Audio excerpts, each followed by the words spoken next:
deal. No big deal. No big deal. I mean, hey, we just totally ruined everyone's ears, but that's cool. You're not glipping. You sound normal. I'm Wait a bleeding. minute. I am half deaf, so if you are clipping, I wouldn't know. So one of the other two hosts would have to confirm for me. If I just see a random thumbs down, I'll know to. Guess what, guys? I hit the go live button. So we are live on the channel for books 5 through 8 of Anna Karenina, which has turned out to be quite the controversial book for me this year. Oh. I thought that it was an okay read until the first time we streamed about it and I got to talking about it. And I was like, I just can't stand these two characters. And then I realized how much fun I had hating on them. And then I was like, that is still what makes a book enjoyable to me. Like, if I'm having fun, it doesn't matter if I'm hating something or loving something. It's fun. So I was like, I like this book better than I thought I did. That's why, like, when we read this summer, we did East of Eden. My favorite character. My gosh. My favorite. You got to stir the pot. Kathy for that one. This one, I think I pick either Oblonsky or Karenin. Like, they're both kind of pot stirrers in a sense. That it's just whoever makes it more interesting. I'm like, yeah, weirdo, that person. Weirdo. Because Kathy was not the best character in that book. But first, guys, I know everybody knows who we are, but just in case somebody stumbles across this in the future, let's introduce ourselves. I'm going to let Crypto go first. I am the lesser half of the Codex Cantina, Crypto, and my beautiful counterpart is below me. He exaggerates as always. My name is Una, and I read everything he says I pass to Stephanie. I'm Stephanie from Miss Richards Reads, and I didn't realize we were having a branding theme on this side of the live screen. But I'm very excited to be here. And I am Leslie, Queen of the Nerds, with the nerdy narrative. I am just somebody who likes to read books for the heck of it. I read everything, including classics. And I have read, I think the majority of the classics I've read have been by Russian authors.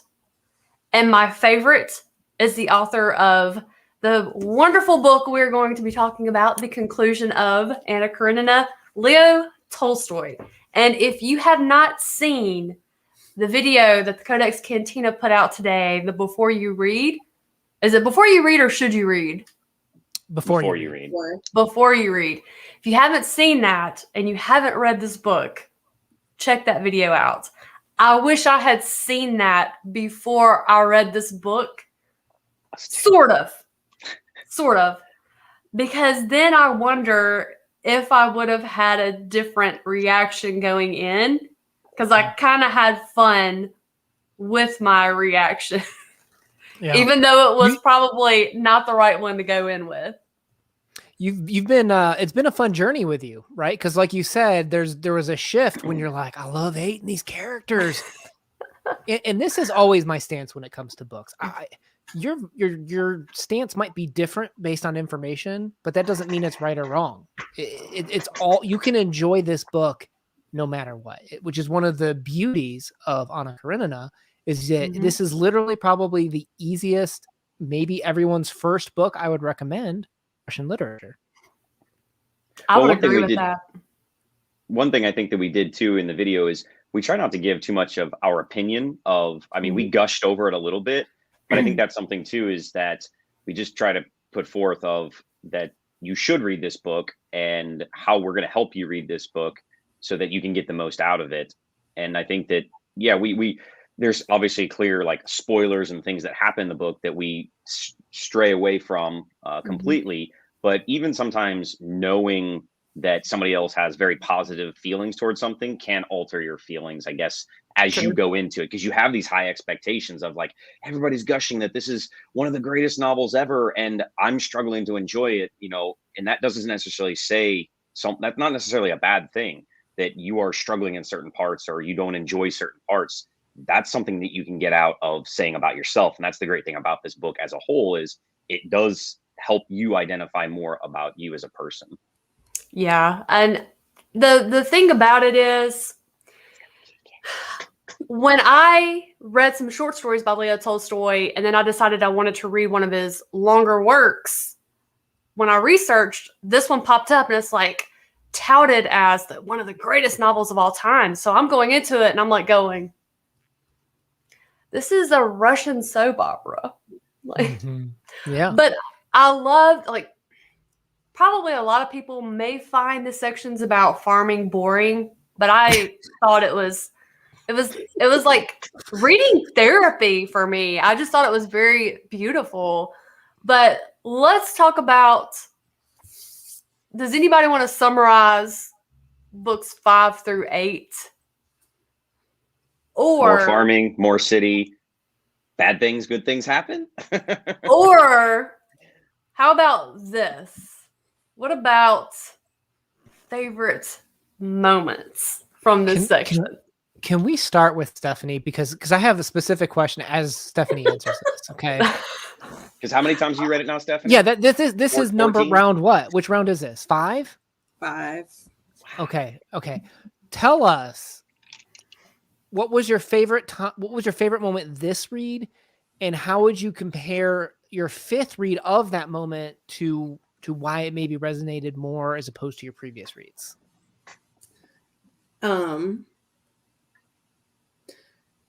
My favorite moment, which is kind of depressing. I hate to use my favorite moment, but the end, because it's just the end of part 7 or part 8? Part 8. Okay. The suicide. It wasn't expected the first time I read it, really. So it was that one? Yeah. Leslie. Can't take her anywhere. No wonder her background's red. Playing the devil over there. Oh. And it's still my favorite because just the soap opera and then everything leads up to it. And yeah, I agree. Yeah, so the first time it was shock, and now on the 5th time you've like looked at it and appreciated it differently than you could. Yeah, and you get something new out of, or I get something new out of it every time. Like one time I may get something more out of the farming section, whereas the first time that wasn't my favorite. Did you know that my wife was reading with us? Mm-hmm. So she started. Do you know where she is right now? She's still in part 3. She can't get through the farm. The farm did her in. Just skip her past it. Yes. Well, another favorite part besides that, because that's one of mine too, is the wedding between Kitty and Levin. Oh, yeah, I totally forgot. Laughed so much. I got so tickled that it felt so authentic. Because just the normal things. And when Levin forgot his shirt and they're like sending off for him to get another shirt, I was laughing so hard. And I think I also enjoyed, even though it made me a little disenchanted with Levin, because Levin and Kitty are my 2 favorite characters. Once he got married to Kitty, and that was really, we spent all of parts 1 through 4. That's what he really wanted. They get married, and he realizes marriage was not what he had always built up in his head, did not match reality. And him dealing with that, and the way he at first dealt with it, I was like, come on, man. You're a good dude. Just figure this out. And he did eventually. Like, the birth of their child, like I was texting Stephanie and I'm like, if Kitty dies having this kid, we're gonna have a problem. Like, I am not gonna finish this book. I'm burning the book. Exactly. I'm like, I am burning this book. So now, it's what's kind of interesting is when we talk about like reflecting, I guess, in a sense, when I got married to my wife, I didn't understand it. Every single person I met that I knew would be like, "How's married life?" Like, I don't know, man. It's pretty good. Like, it's kind of the same as before. Less Mhm. taxes, I guess. I don't like everyone asked that as if there was going to be some big answer to it. And I'm kind of curious, like when I read these books, like for me, my marriage wasn't a big difference before and after. It was kind of the same. Mhm. And I wonder how many people did go through a big shift where maybe they saw a difference in either the person or how they relate to that person. Because, you know, some people don't, it's more common now for you to live with them beforehand, but obviously back then it Yeah. wasn't as common. That it is a big shift right there. And I wonder how much of that I just couldn't relate as like a person having never gone through something like that, because it wasn't as big as a shift for me. Yeah. It wasn't a big shift for us either. Like, but we had lived together for 7 years before. We were just kind of like, you know, we got to that age where we realized we're mortal. And it's like, well, if something happens, it would be a lot easier if, you know, we're married. And Yeah. so we're like, well, you want to go get the piece of paper? And it's like, yeah. Well, I that's Do you need guess. health insurance? Do you need that's- health insurance? Yeah. Yep. Yeah. Chris is my 401k. So You guys are being so romantic right now. I love the way you're really dressing this up here. Yeah. well, I mean, seriously, though, like to this day, we have been together 12 years as a couple, and I for dinner tonight, just to make it quick because we were kind of late getting home running errands, made a frozen pizza, and he's like, "Hey, thanks for cooking dinner," you know, and he helps me around the house even though he doesn't have to and stuff like that. So you know, we have a really great relationship. Yeah. So here's what's interesting, I think, about bringing it back to the book, I guess. Some people might want to talk about the book. I don't know. But, It is. but what's interesting is how Levin and Kitty had the fight and then worked. Right. Mhm. I felt They like always did. Mhm. when you compare that with Anna and Vronsky, I don't think they really had the issue fight. They'd fight, but it was always about these other tertiary things, not Right. really communicating their problems to the other person. And oh my gosh, do we not see that? And it's so relatable when you're like, look, you're not talking about the real issue here. And I think that's what really makes relationships work when they have, I'm not saying you have to have the fight, but you have to talk about the real issues, which is what Levin and Kitty kind of represented to me in this. Yeah. Any Yeah. It was other- definitely. Go ahead, sorry. I think it was definitely the two sides of the coin of a relationship, and I think that you see that in Anna and Levin, and that I think I agree with Miss Richards there, that I think that the end of the book really culminates in everything of like that life lesson, and I like being right, and Una and I so called us getting this right, and it's like pat myself a little bit on the I back thought there, she that we was too called that, selfish to do it. that we called that she was gonna die. Oh. I thought she was too selfish. Yeah, Yeah. well, I think what she did was a little bit selfish. This is true. In honesty. Yeah. And It's and true. I like that, like the obsession with trains throughout the whole novel. I'm like, this train stuff's got to come back. The thing with the horse and her being the horse and breaking her back by the train, and that's what happened to the horse. I love that we were right in that. Again, it has nothing to do really with us. It's that Tolstoy wrote a masterpiece, and he gave us the breadcrumbs that were clearly Right. there, that I think, Right. you know, even as dumb as I am, I was able to pick up what he was throwing down. But besides that, I think that, to come back to your point about the relationships and why this is such an amazing piece, is you have Anna and Levin, the two sides of the coin. And for me, I think one of the highlights of the whole book, my favorite moment, is when they finally meet. And we have a very simple meeting. It's very brief. And it's the first time they meet in the book in part 7. Mhm. And it's just kind of, you're comparing these two characters' lives of Levin knows what he wants, gets what he wants, and realizes that's not the key to happiness, but can be happy. Mhm. Anna gets what she wants, realizes that that's not what she wants, and can't be happy. And I think that searching for those respective truths is what we all want out of life. Yeah.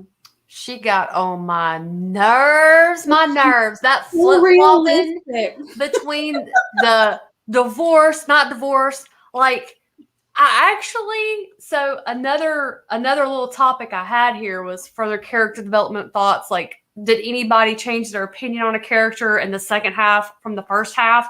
Because I did with Vronsky. Like, I didn't like him at first. He kind of hacked me off because here he was kind of courting Kitty and turned her head from Levin, where they could have been together. He wasn't even courting her. He was playing with her. Right. It was a And tease. so then he sees Anna and he's like, ooh, shiny. And he really loved her though. Like, look what he went through for her. And just how it further got shown what he gave up. Now, sure, Anna got looked down upon in society and really could not be out in public without getting shamed, whereas he could. But the kids they had together could not have his name, could not inherit any of his things because she wouldn't get a divorce from her husband. So they got her husband's name. Like, that made me so mad when I realized that in those times in Russia, that's what happened.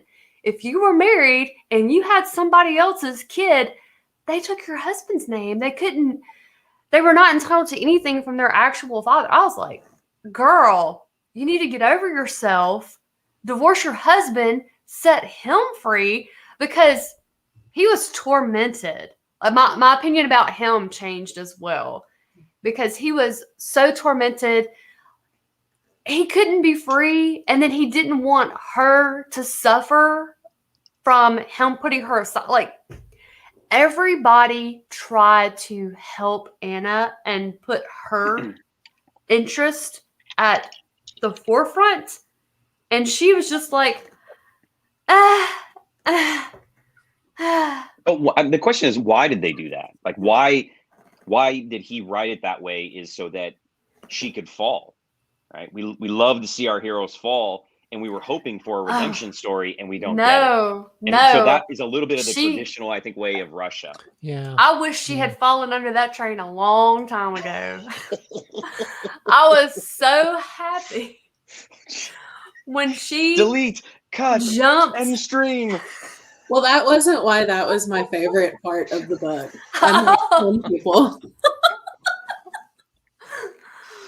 Oh. But isn't that part of the magic trick of this book? Is Tolstoy's asking you, where's your empathy? How do you look at these characters? Because forgiveness was a big thing that popped up a lot with these characters too. And you can see, to your point, how they struggled with that. And to me, what made Anna's death so impactful and moving for me is I fully admit, I was like, what time's that train coming? Like, I was kind of on board for that too. And it's the flip. That's when the magic happened, when it became like almost kind of like stream of conscious, maybe like one of the earliest forms that we had in a sense. And when we became Anna, when we were one with her mind, and I felt the pain, and I realized that what Tolstoy did was he tricked me. He got me to be as judgmental as Russian society was. And I already had agreed in the first part of the book what Russian society is doing is wrong. And that made me kind of question, well, why don't I have empathy? And why do I have to see this pain before? Why do I see suffering, but I can't assume that there's pain and want to help that person? And that kind of made me think about that from my own life, about how can I improve when I see people in pain? What are some things that I can do to help them, I guess, in a sense? Well, when we meet her, she seemed very happy, confident, self-assured. And who doesn't love a strong female? I mean, I see myself as one. I appreciate seeing another one. But then, and I also understood that she meets Levin and she is just taken in by the romance of it. I can understand that. I can understand she met someone who made her realize I'm not happy with my life. Mhm. I understand. I can see that. What pissed me off was the flip-flopping, and everyone is trying to help bring this to as the best resolution for all parties at different points in time. And she never took the opportunity to, I mean, she just kept perpetuating her own grief. It's like, Yeah. she just kind of got trapped by it, and that's all she knew. And she just, I think that was intentional about Tolstoy, because historically, if we think about this, it's being written in a time period that's not ours, where strong female characters, I don't think, are appreciated. And he's trying to write a character that is approachable by people that are mainly going to be reading this, which is going to be rich dudes. And I think he's trying to make her approachable and have maybe some of those hoity-toity characteristics that, you know, these upper class people that are going to buy his book are going to be able to relate to, because he is kind of one of those people. Although I think he is a better person than a lot of his compatriots, those are the people that he's going to parties with. Those are the people that are coming over to his estate. Those are people that I think he's trying to change the mind of. And I think that is kind of why he wrote her that way. I think it was very, very intentional. does anybody know how well was this received when it came out in those times? I know you guys talked about it in your video, came out serialized and then in 3 chunks and then a novel. If I remember correctly, it was huge. I mean, he was already one of the most popular names in Russian literature. One, there's not many Russian writers. Literature's still kind of newish to the country, but this is coming hot off the tails of War and Peace. We want more Tolstoy, because War and Peace was huge. So people were clamoring to get this, I believe. I don't know the sales numbers or anything like this, but if I remember correctly, it did quite well. Yeah. War and Peace. It's coming up next year, guys. Next year, we're doing it. Oh, boy. So, you mentioned something earlier about not being able to help yourself and making a decision. Do you think her problem was indecisiveness, or do you think her problem was too many options, or why do you think she struggled with those decisions? Because, and the reason why I asked too, just to be clear, is I think a lot of people can relate to the struggle, right? Particularly when you're young, or particularly if you're in a down and out mood, maybe you're feeling depressed. I think when you read Anna, you can see the struggle, and it's good to see yourself in that. Yes. What was frustrating, or why do you think Anna had that problem? Well, and I love that there are many different facets to what she went through. So I think there is something there that everyone has probably felt or dealt with themselves, which I liked. But I think she struggled with the right and wrong and just what was accepted and not accepted. But my first issue that kind of tripped me up with her is when her husband said, look, you can see him, but don't have him in my house and, keep it out of public. Because if I divorce you or whatever, I'm taking our son. You will not see your son anymore. And when she left her child. And like Chris and I, if we were ever to decide we were going to divorce, it would be after Milo and Bandit died a natural death. Like, we would not split up from each other because of our You're staying dogs. together for the kids. Look, because we know, like, we would fight. Like, well, I'm leaving and I'm taking the dogs. No, you're not. And I'm like, well, when I got them and adopted them, I put them in my name only. So, it's a big joke. But if he was like, you know what, you can leave, but you're leaving the dogs, I would stay. And I'm just like, if I would stay for my dogs, like, how was a mother? I mean, and she loved her child. Yeah. I just so now can't you can't you see that conflict now? Like you wanted her to make the decision, but you right now, I believe I'm hearing, completely understand that conflict. Isn't life difficult? It is so difficult, but if I had been her, I would have stayed with my husband because she seemed like she was happy and content. She had a very nice life.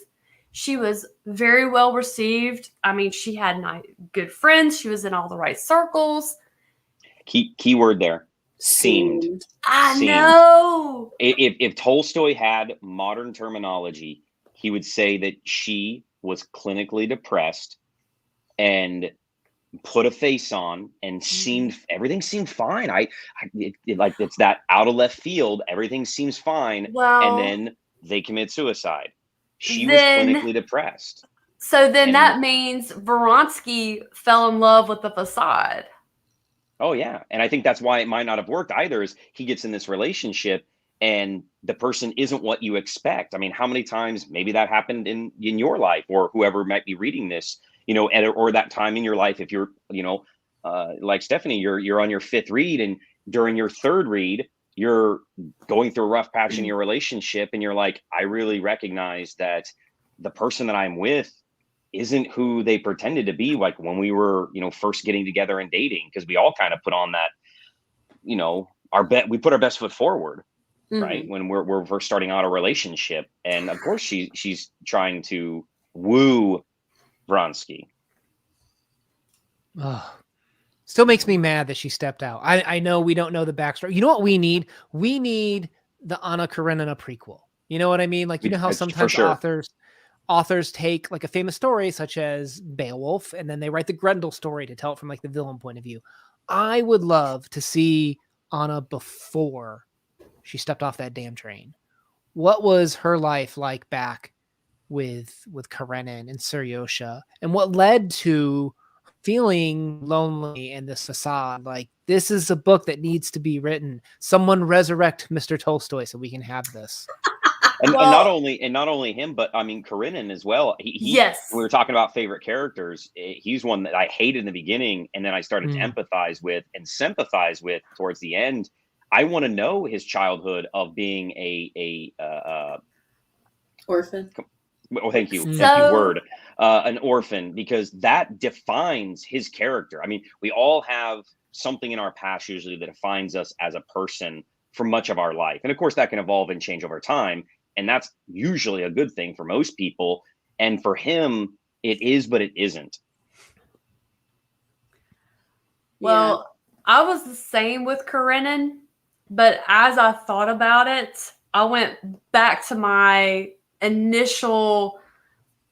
I did not like him, and then I empathized with him in the second half, books 5 through 8. But then when I thought about it, I was like, no. There's something about him, because if you'll remember in the beginning, he had this schedule. He would get up at this time. He went to work for this many hours. They would have dinner at this time. He would go to his room and read until 11 o'clock. Then he would go meet up with Anna for some couple time and then go to bed by a certain time.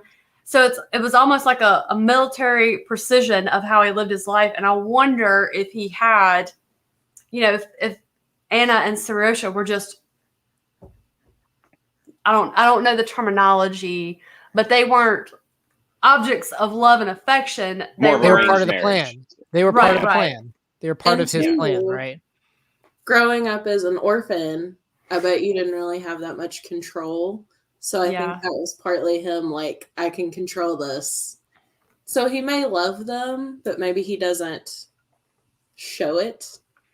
Or maybe they are just, this is what you do when you grow up, you get married, you have a kid. And well, I mean, people show love in different ways, right? I mean, this could be a way of showing of, I give you my time.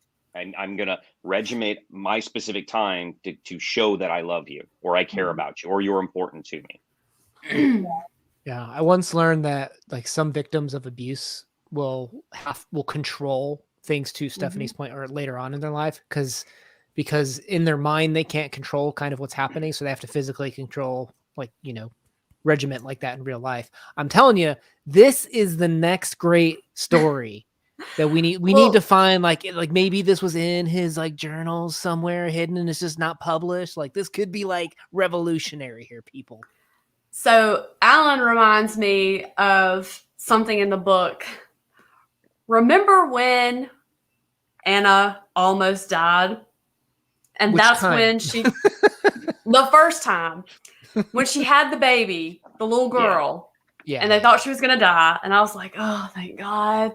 But she sends word to her husband, and Karenina comes, and he feels sorry for her. And he forgives her of everything because he thought she was going to die. Isn't that the right thing to do? No. It would be healthy for Karenina to forgive her. Because he didn't really mean it. He literally was like, well, she's going to die, so I'm going to.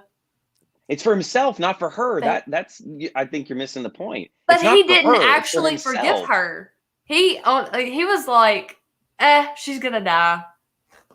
But if you were in that situation, wouldn't you like maybe give up a little just to make the other person just give them some peace? So it's the right thing to do. I'm the kind of person. Okay, brace myself. I'm very, very blunt. You never have to wonder where you stand with me because I will tell you. And if you wait until you're dying to tell me to please come see you and let's talk about forgiving some stuff that's happened, what's the point? And I would be like, no, the time has passed. I couldn't do that because that would haunt me for the rest of my life. I'm not gonna. You're wrong. I think it just. I just don't think it. I know that it would not be an honest conversation with honest resolution and resolving anything because it's like you're dying and I'm sorry you're dying. So sure, I forgive you. I'm still going to be like later, nah, I'm still mad they did that to me and now they're dead. And well, maybe something that I think we may agree on is life and death were kind of things that came up a lot in this novel in terms of the babies, in terms of the suicidal thoughts. At that moment, you had Vronsky, shooting himself. You had Anna on the brink of death. Maybe something that we can agree on, though, is that moment when you're about to lose someone to death, whether it be yourself, whether it be someone that you love, isn't it interesting the honesty that we finally face? To Crypto's point earlier about putting on a facade. Heavy in Russian society was pressure. Heavy in Russian society was scrutiny, that you almost might lose who you truly are and what you truly care about. And it takes the moment of ultimate loss, of death, for you to maybe finally be true with yourself. Whether you did the right thing or not, maybe we won't agree on that.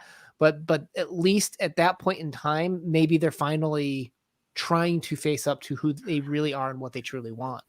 But later, they went right back to arguing about wanting a divorce, wanting to give it, not wanting to give it. And but we all know people that flip-flop too. I think it's realistic for not everyone, but I might flip-flop about how many pieces of pizza I'm going to eat. No, I mean, again, I think it goes back to who Tolstoy is writing. And again, not trying to stereotype here, but I think traditionally people that are in places of wealth, power, nobility have a little bit of an entitlement. And they feel like they're supposed to be catered to, even by the ones that they're closest with. And that because they're all princes and princesses. And that flip-flop is very natural for them. Yeah. Different values and morals and everything. Or no morals. Well, and like Oblonsky! in this section where Kitty travels abroad to get her health under control from the whole Vronsky thing, I absolutely loved when she decides she's going to be like the girl that worked there. And she starts visiting with the sick and the infirm. And she's just being very giving, very helpful. And she felt very rewarded by that. But then her kindness was seen as, you know, the one gentleman just really, unfortunately, really grew to have feelings for Kitty. And then his wife got jealous. And then the whole family was like, we'll go away. So definitely the Russian nobility was very, very, what's the word? It starts with an F. I don't know the word. Flippant? Yes. So That F word. Okay. I'm sorry. More than 4 letters. But it, and I mean, I'm sure it was just a constant battle of, well, what is everybody on the side of today? What's expected and accepted? And nobody should ever have thought wrong or ill of Kitty. She was the only piece of perfection in this novel. And if any of you disagree, I know where you all live.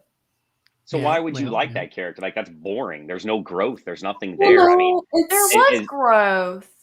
But it provides how can you more improve contrast imperfection? too. You get these people who do horrible things, and then you get Kitty, who's just a light. I think Kitty grew. I think Kitty's transformation wasn't drastic, but I think she grew. She learned that you can't just imitate, right? Like, you can't just imitate that. What was her name? Grushenka? Was that what her name was? It started with a G. I feel like Gafia, Grushenka, something. It was like he found some purpose. Emily or something. Yeah, she can't just imitate her though, right? But she did want to create the good that she was creating, but she just can't copy it, and it's the exact same. And I think that's what Kitty's small transformation was learning how to do that good in her own life. And then when her and Levin got married and had their little snafus, they learned to work through that. And I think it's a minor thing, but I love that they did have discourse, but they didn't leave it at that. They never left it at that. They immediately resolved it peacefully and happily. I just really appreciated him showing that kind of relationship. Mm-hmm. And Levin saw her as a light, as good, and he wanted to be deserving of her. And she was so kind, so very kind. And when she was pregnant, I just loved her when she was pregnant. But I thought she was going to die having that baby. I was so upset. I was so upset. Yeah. I just thought that out of all the characters, she was the most boring. She was safe. I didn't appreciate her the first couple times I read it. And then the more I've read it, the more I grow to appreciate different, just different times. Why do you think that is? Because again, this is my first time reading it. So I latched on to characters that were very dynamic. And so she's one that you obviously have to pull some stuff out for, right? Oblonsky party. The first time, I think I just related to Anna so much. I was just focused on her. And then once I knew what happened, you go back and read it again, and then you see like more things as you go through and appreciate. Or maybe you're in a better place, and so you appreciate the happier or what have you. Yeah. Yeah. One thing that I don't know how you guys feel, but like, I feel like something that's really important in relationships is trust. And Levin and Kitty had that. They did trust each other in terms of where they were going and such. And when you compare that to their foils of Vronsky and Anna, oh my gosh, there was literally no trust at all. Who you going out with? Well, you could see there was people like that too. But Vronsky, it's not that he didn't trust her; she didn't trust him. Oh yeah, Vronsky's in a coach. There's like a little glass pane behind him, and Anna's hanging on outside the coach, peering up through the window, making sure, seeing who's in the coach with him. Like she was super into that. Oh man, I think she was so immersed in paranoia. She had just thought So- herself in so immersed circle. in herself, I would say almost. It was her needs, what she was afraid of, what she thought Vronsky was going to do. There was nothing external about Anna, which is what was so frustrating about her breakdown, where she could have had such a better life based on how she reacted or treated Mhm. the world, but it comes down to personal choice, and she made a lot of decisions that didn't work out so well for her. It was there for the taking. It was always Yes. there for the Right taking. there, right there. And I didn't care that she didn't take it. I just cared that she hurt everyone else because she wouldn't. Yeah.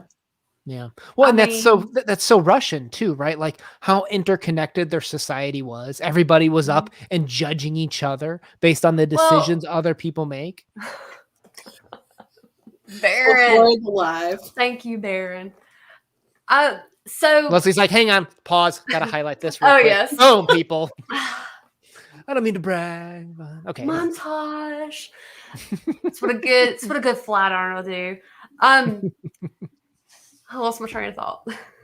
You know, you enter a L'Oreal commercial and then things just go south. I think when I truly hated Anna was when I realized that Vronsky was upset because his kids that they had didn't have his name, would not stand to inherit anything. And he's supporting all of them. And I was like, Anna, you're living with him. You're not doing right by the husband you won't cut loose. Do right by the man who is supporting you. And it's so hard too because she didn't love Annie the same way she loved Seriosha. And I think that was perhaps symbolic, but perhaps heartbreaking to have a kid and not want to be there for that kid. And I think that was part of Anna's problems is she was now other. She was always about herself. And that's what led to her downfall in a sense is she's like, well, I want this now. I wonder if she didn't form a connection with Annie because she had one with Seriosha and then it got severed. And I wonder if she was just the constant mental struggle with what she should do. Maybe she did that to prepare herself in case she did go back to Karenina and Seriosha. And there's so many different ways to just imagine all the ways this could have gone. And I mean and the way that it went, I was not expecting for any of the characters, actually. It's an emotional roller coaster. I mean, the entire novel, you're up and down, up and down, up and down through all these different main protagonists and side characters, and it encapsulates true life, and that's why it'll be immortal. And even Princess, was it Betsy, that was a bit of an instigator? And she kind of egged Anna on, and then she turned her back on Anna in society. I was like... And Anna tries to emulate that to not success at all, right? She tries to isolate herself and that I can do without them. And it's so ingrained into the Russian people that public life is life. Mm-hmm. So the ending of this, I think, is very shocking. Right. In terms of good being rewarded, evil being punished. I think we see elements of it. We didn't see the redemption in a sense. I'm trying to think right now. What was the last thing we saw Oblonsky do? Because he was the one that was running around causing harm and just didn't give a crap about anyone. Was he ever punished at the end? I can't recall. No, but his wife did Fiancés, right? She did kind of see how Anna, she did leave her husband, even though she didn't divorce him, to live with Vronsky. And she kind of regretted her decision that she reconciled with him in the beginning. We're talking about Dolly, right? Dolly and because that joke. But you know what? He was consistently a cad. He started out a cad. He ended a cad. But he was a jolly guy. Like I couldn't be mad at him because he was just jolly. He was a happy dude. I mean, they're financially in ruin though. So I mean, there is Well- that, which is punishment-ish. But the But problem you is, I don't know- think Oblonsky felt like who felt this was Dolly and the kids. They were the ones suffering. He's still running around, betting, Oh, living yeah. that bachelor Oh, true. life. Yeah. Still sleeping around. Like he himself, I feel like is like the biggest open end for me is like, why wasn't he punished? And Mhm. maybe that's okay, but I guess it's something Because I'm I kind don't of think- surprised. Because there was somewhere in the novel between a couple of female characters talking about this was what the men did. They could Mhm. go and have mistresses and affairs, and that was fine. The wives were expected to just deal with it. But the women, the same thing could not be. The women could not do the same thing and have the same. Well, they could. Yeah, the same freedom. outcome though, right? Anna doesn't get the same outcome as Oblonsky. The Codex factor. But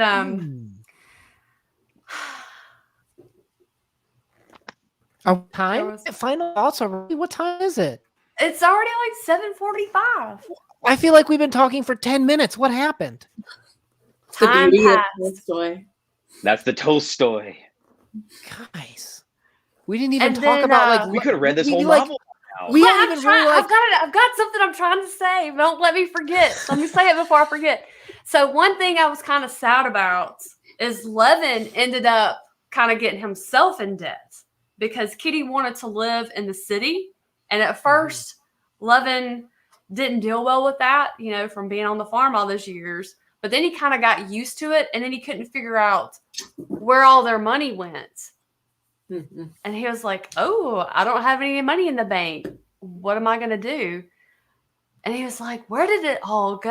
And then he's like, oh, yeah, well, every time I go somewhere, I get somebody to go rent me some horses and a cart. And yeah, I need where are they now? I want to know what happened. We need like the prequel in the years following.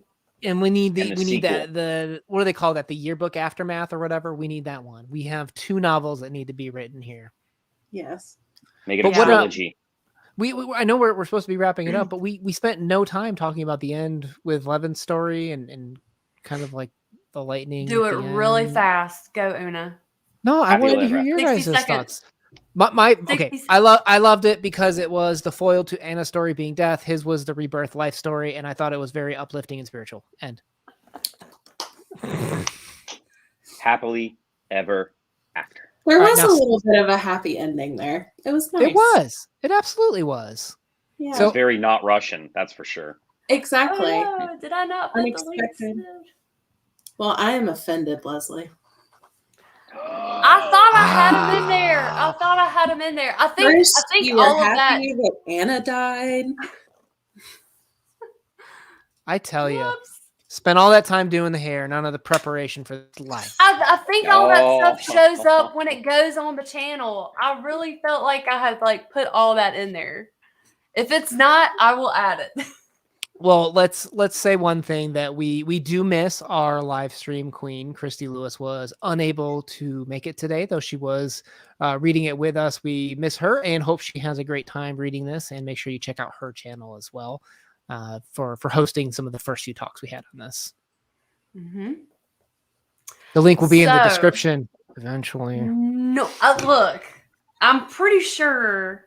I mean, I was hopped up on Dayquil or NyQuil, depending on what time of day it was I did this. But, I'm pretty sure it's in there. You have them up there, I think. I thought I did. Oh, man. Y'all, it sucks getting old. I had a thought, and then I changed thoughts, and then I forgot the previous thought. Oh, normally this is where I would say, okay, my next piece, talk about what we're going to read next by this author, but we already know what we're going to read next by this author. You dang right. His biggest chonker, War and Peace. I have not read War and Peace. That's one that intimidates me. Well, So we'll try I'm to do the excited before for you it. read video first this time. We'll get that out first for you. Yeah. All right, I'll So start working you'll on be it now. Yeah, you might as well. We're gonna Well- skip the idiot and go right to this. Yes. What I have learned about classics that Anna finally helped cement for me is I much prefer listening to them rather than reading them. I don't know if it's just the translated works, because there's a lot of them. I'll read a lot of American classics, and those I'm good with. But like the translated works, I think I like better. I think it's because every one that I've listened to, a translated work, the narrator has the accent, except for Anna, has the accent of that native country, and it just makes it more, just a better ambiance. It just helps me just immerse better. Yeah. And there was a little English lady that narrated the Anna Karenina that I listened to, and she was so snappy and sassy with the conversations and dialogues between the characters. I loved it. I mean, I was, I'd be cleaning the house listening to her, and she'd be having a conversation, and I was like, that's right. So now, I just you used the word immersive. Were you doing the reading at the same time as the audiobook, or just audiobook? Sometimes. Okay. It just depended. Like if I was cleaning house, cooking, I would just listen to the audiobook. But then mornings I would have the book out. But sometimes they didn't line up. I don't think I got one that lined up with the exact translators. Yeah, you probably had an audiobook of Garnett and had physical book of Peter and Valahonsky. Yes. Yeah. To both. Yeah. All right, so we're doing final thoughts. Stephanie, final thoughts for our 5th time reader over here. No regrets. What was that? No regrets. No rats. Not even one little letter? Not one? Not one letter. I see what you did there. So excited to hear everyone's thoughts. Because growing up, when I was reading this, nobody really read classics or enjoyed them. So it's like I had no one to talk to about this book. I was not mature enough. Yeah. As a teenager, not even as a young adult, like mid 20s, would I have been mature. I actually did not mature until like my mid 30s. Was that like last year? You're going to say it, Crypto? Okay. I wish. I wish. I was like, there's a softball for him right there. Jerks.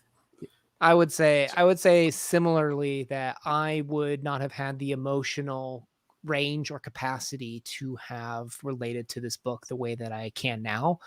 I'm sad to have waited, but I'm glad to have related. Oh. We need to clip that. Mr. Crypto? Yeah, I feel like being at my age now, I feel like has enriched my experiences to be able to relate to more of the characters in the book. Had I read this, like Stephanie, when, I was 15 or 20 or something, I probably would have got just Anna, and that was it. Or maybe not even, because I would have been a teenage boy, and Oblonsky. I would have been like, all I care about is Oblonsky, like party girls, Oblonsky party. Yeah, if I had read this earlier, I think I would have just been 11. Yeah, and I think that as a middle-aged individual now, I was able to appreciate more of the characters and really see how this can be ranked as one of, if not the greatest novel, single novel of literature ever. So. Yeah.